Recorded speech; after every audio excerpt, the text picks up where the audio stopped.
The president of the Dariba Jewelers Association is speaking to NewsX. Let's listen in. Bharat सरकार ने सोना चांदी पर इंपोर्ट ड्यूटी जो है वो 6% से बढ़ाकर 15% कर दी है।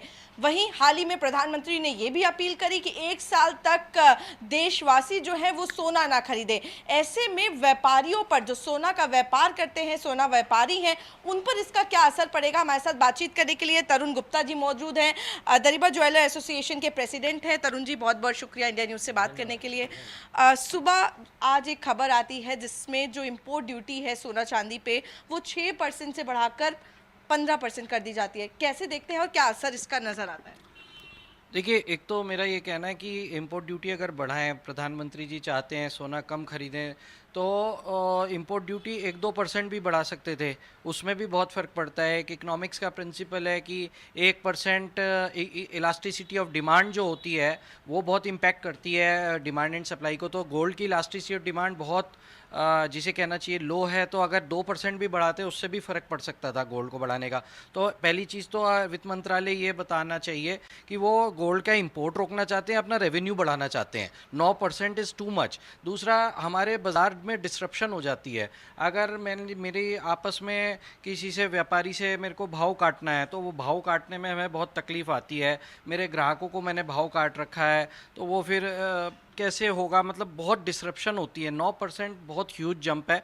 मेरा एक बहुत विनम्र निवेदन है आगे के लिए, अगर एक बार उन्होंने 9% घटा भी दी थी वित्त मंत्रालय ने 2024 में, तो 1-2% से परिवर्तन करें, एकदम 9% के परिवर्तन ना करें।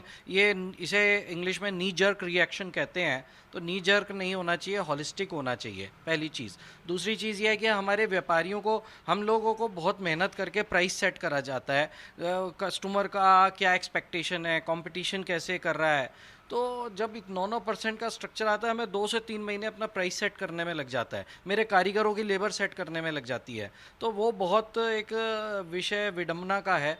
तो हमें 2 से 3 महीने इसको स्टेबलाइज करने में, एक पॉलिसी जो होती है एक स्टेबल होनी चाहिए। मेरा ये रिक्वेस्ट है। तरुण जी, आज यानी कि 13 मई से इसका इम्प्लीमेंटेशन भी देखने को मिल रहा है, तो क्या प्राइसेस में बदलाव देखने को मिल रहे हैं? सोने चांदी के दाम में क्या बदलाव देखने को मिल रहा है? वो तो अभी बढ़ ही गया है, 10% से सीधे सीधे बढ़ ही गया अंदाजे से।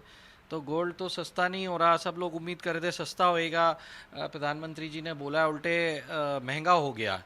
तो गोल्ड का भाव तो बढ़ ही रहा है, और आगे अब क्या उम्मीद है मुझे नहीं पता, लेकिन अभी फ़िलहाल महंगा हो गया। अच्छा, ये बताइए, जैसे प्रधानमंत्री की अपील के बाद किस तरीके का कस्टमर रिएक्शन देखने को मिल रहा है? क्या ग्राहकों में कमी देखने को मिल रही है? हाँ, मेरे पास सोमवार को 2 ग्राहकों का फ़ोन आया। वो कह रहे हैं आज हम सोना लेने आने वाले थे, लेकिन प्रधानमंत्री जी की अपील के बाद हम नहीं आ रहे हैं। मैंने कहा कि क्यों, आपको अब लेना नहीं है? तो उन्होंने कहा लेना तो है, लेकिन अपील के बाद सोना गिरेगा, इसलिए हम नहीं आ रहे हैं। अब मैंने कहा भाई साहब, हो सकता है बढ़ जाए आपको। अब वो देखिए बढ़ गया आज। तो उनको, अब ग्राहकों को नुकसान हुआ है, वो ले ही नहीं पाएंगे। उनकी फाइनेंशियल प्लानिंग बिगड़ती है। और अगर उनको घर में बच्चों के लिए जेवर लेना है तो वो बिगड़ता है। मैं तो यही कहूँगा कि 1-2% से होना चाहिए जो भी तो होना। आप लोग आगे क्या उम्मीद कर रहे हैं, क्योंकि आप प्रेसिडेंट भी हैं, और ज्वेलर्स क्या कह रहे हैं और क्या उम्मीद जता रहे हैं और कितनी प्रॉब्लम उन्हें हो रही है? 2016 में मेरे को याद है, विज्ञान भवन में ज्वेलर्स को संबोधित करते हुए मोदी जी ने एक मीटिंग करी थी, और उन्होंने कहा था कि संवाद होना चाहिए। कोई भी नीति हो, संवाद की नीति होनी चाहिए। तो मैं अपने सब ज्वेलर्स एसोसिएशन में ये कोशिश कर रहा हूँ कि हम एक पेपर, कॉन्सेप्ट पेपर बना करके दें, जो लॉन्ग टर्म गोल्ड की पॉलिसी के ऊपर फिर वित्त मंत्रालय से चर्चा हो सके। ये एकदम घटाना बढ़ाना, ये रिक्वेस्ट करेंगे हम उनसे कि आप ना करें। और दूसरा, गोल्ड का क्या वाकई में इतना बुरा रोल है कि फॉरेक्स को नुकसान कर रहा है? क्योंकि हम तो हमेशा से, मैं तो कॉमर्स का स्टूडेंट रहा हूँ, तो मैं तो हमेशा से ये पढ़ता हूँ कि गोल्ड इज़ एन एसेट।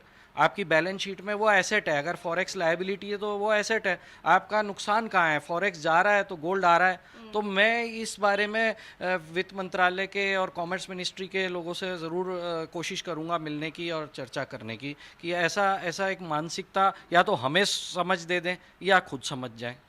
बिल्कुल। तो देखिए, आपने सुना किस तरीके से जो व्यापारी है, सोना व्यापारी, वो कहीं ना कहीं वित्त मंत्रालय और सरकार से बातचीत की उम्मीद जो है वो रखे हुए हैं और ये चाह रहे हैं कि आगे चलकर सरकार जिस तरीके से एकदम से इंपोर्ट ड्यूटी को बढ़ाया गया है उस पे मद्देनजर रखे और उसको एकदम से फ्लक्चुएट ना करा जाए। मैं आरजू सेठ, कैमरा राजेश के साथ, India news, Delhi. And viewers, with that, we are taking a very quick break, but we'll be right back. Stay tuned.